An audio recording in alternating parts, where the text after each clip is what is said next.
मुंजुल, आप हमें ये बताइए कि क्योंकि होटल की एक्सप्लोजन हुई है तो इंडिया में कौन सी कैटेगरी की होटल अच्छा परफॉर्म करेगी इन द नेक्स्ट डेकेड?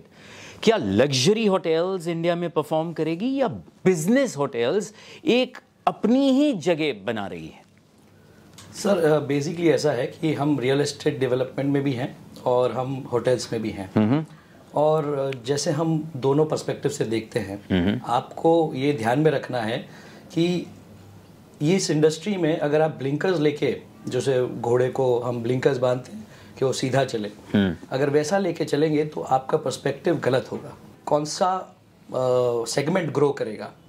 तो जैसे मैंने कहा कि अगर हम ब्लिंकर्स हटा दें तो दोनों ही सेगमेंट जो हम बोलते हैं हमारी टेक्निकल भाषा में, एक बिजनेस सेगमेंट होती है होटल्स और एक लग्जरी सेगमेंट होती है hotels. These are the broad perspective hotels. Now of course the trends have changed. There are now boutique hotels also. There are staycation hotels also. There are bleisure hotels. There's a new term where business and leisure is mixed. Okay. Called bleisure hotels. Okay, this is very interesting. That has also come into foray. But if we talk about the broader perspectives of having a business segment and a leisure segment, then आप देखिए कि बेंगलुरु जैसी city में जहाँ पे Whitefield एक करके एक एरिया है, वहाँ पे business hotels are thriving. Whitefield ये वही एरिया जहाँ पे सारे आईटी पार्क्स है। या so the IT parks and the development that has taken place there has boosted focus for business segment hotels.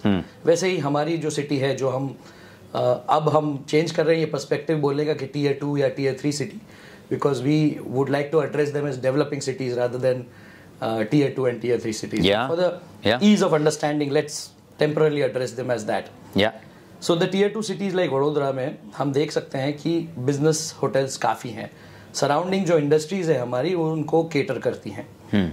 वैसे ही आप देखा जाए तो एक मुंबई जैसे शहर में या उदयपुर जैसे शहर में लग्जरी होटल्स काफ़ी अच्छी है। ताज लेक पैलेस है उदयपुर में, ओबरॉय वन्य विलास है रणथंबोर में।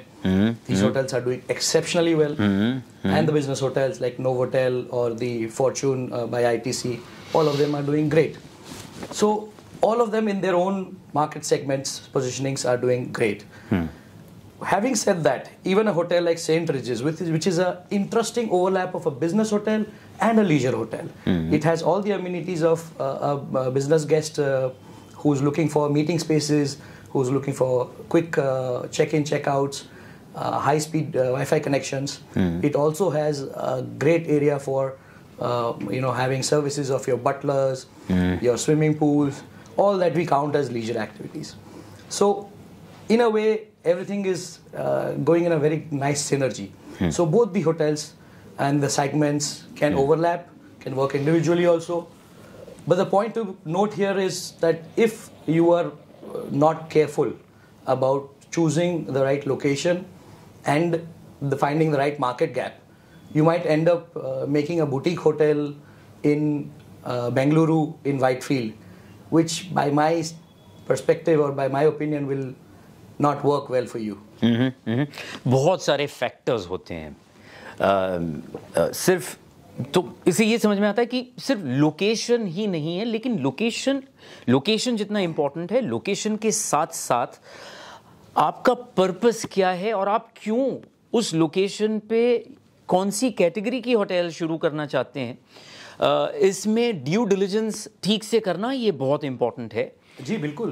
इनफैक्ट मेरे फादर कहा करते हैं कि होटल्स में 3 ही चीज़ बहुत इम्पोर्टेंट है, location and location. Okay. But come 2020, things have changed. Post-COVID, things have changed. Yeah. So now I am correcting him that hotel में अब 3 चीज़ें इम्पोर्टेंट है, लोकेशन, आपकी brand segmentation, and your brand positioning. Correct. Unless and until these 3 factors come into foray, which, as you rightly said, that deep due diligence or deep dive research के बिना मुमकिन नहीं है।